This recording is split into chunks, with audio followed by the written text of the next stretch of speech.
president's on weak ground in asserting his right to do that. Joe, I want to respond to what you're claiming. Well, he spoke this way in 2009, speaks different today.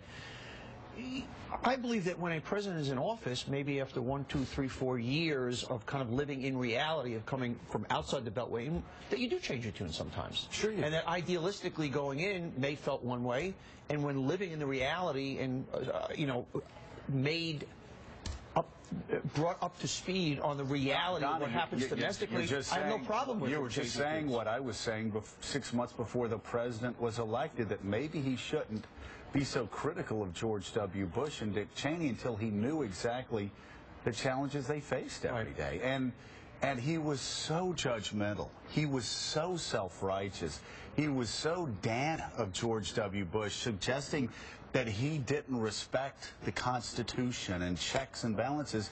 And my gosh, Mika, what he's doing, at least in my mind, is even more chilling. Yeah, but also, Joe, George W. Bush was elected on a platform of saying we're not going to get involved in nation building, we're going to worry about our own affairs, implying that Clinton had done too much nation building, and then he turned into the biggest nation builder president we've had in a long time. So it goes both ways. After 9/11, right. I don't think he ever accused Mika Bill Clinton of shredding the Constitution, no, I mean, look, which he was accused of doing, which he accused George W. Bush of doing. I have to say I was definitely on the critical end of things, as were members of my family. I mean, we were very, very, very concerned about how far the Bush administration pushed the boundaries of not only, what is constitutional, but what is morally right.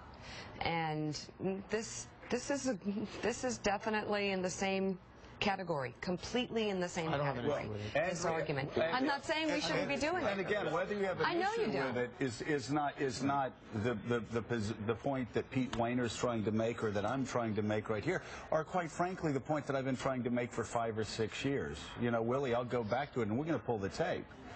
When liberals were talking about, they were angry at Barack Obama, Willie, for suggesting that he wasn't going to push to have George W. Bush tried for war crimes. Right. And they were screaming and yelling, and I remember saying in real time, you really want that to happen?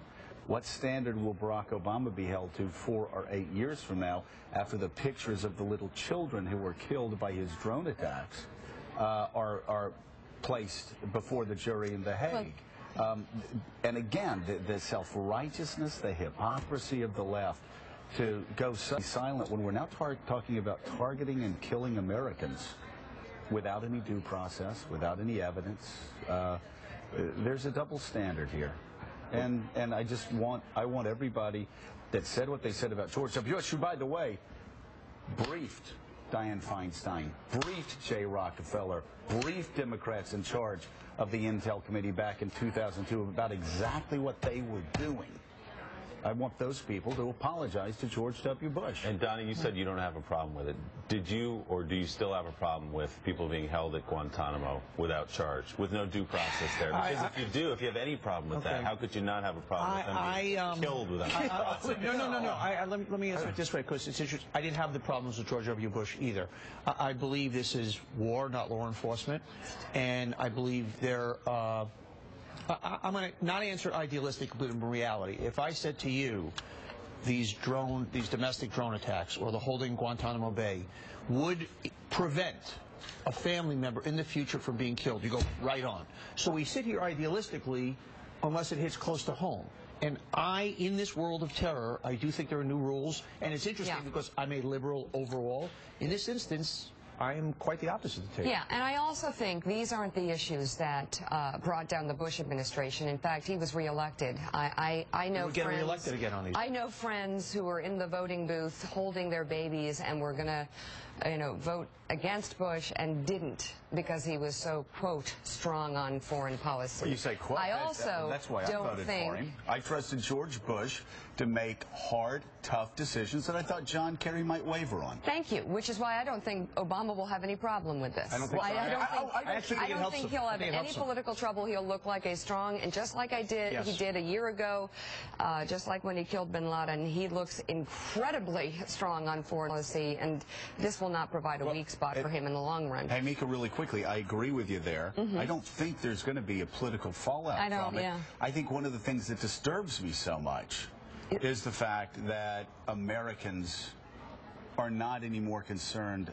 about other Americans being able to be targeted and killed without any due process. And I'll say it again, because I can hear people saying, well, why didn't you say that about George W. Bush? I did.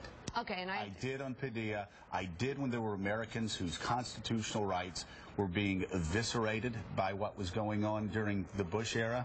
I spoke out then. I'm speaking out now. But I'm frightened that more Americans are not focused on this. So I also think